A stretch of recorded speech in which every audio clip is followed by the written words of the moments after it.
मैंने आज मो स्वामी इच्छा है खाइबा को मिक्स तरकारी आसतु मु केमिति मिक्स तरकारी बनाउछि आपण माननको टिके देखै दे। फास्ट हम घर एठी जेते प्रकार पनिपरिबा थिला सब को कटाकटी करी गोटे थाली रे सजिक थइले पुनी आपण माननको गोटे गोटे करी कहबा पड़बो कोन सब मु पनिपरिबा पकेछि। तापर से पनिपरिबा को धुआ धुई कर सला परे अधे छाणी की थइते लाल लाल करके छाणीबेनी नहले पाटी को पित्ता लागियो मु जेमि हल्का फुल्का भाबे छाणी सेही भଳି छाणी।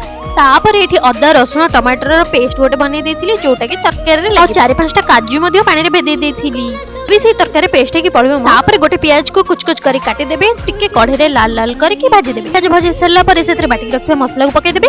पर आपण घरे जेते जहा मसला थिबो सब सेतरे ढाली देबे। तो सब ढालीबेनी मन जेति कि आपण मानकर आवश्यक सेति कि मोर टमाटर सॉस और चिली सॉस को मिश्रण करके देछि आपण मानकर इच्छा ले देबे नहले नाही सेतरे काजू बटा मध्ये दे देबे। हेतु एतरे काजू बटा दे चंदी सेतले के गैस रो फ्लेम को स्लो करके मसला कसला भला बे कसी सरला परे छाणी रखिबा सब तक पनिपरिबा को सेतरे दे दे के आउट के गोळै देबे। सेतरे टिके करी पाउडर पके दे के टेस्टी टेस्टी तरकारी बने।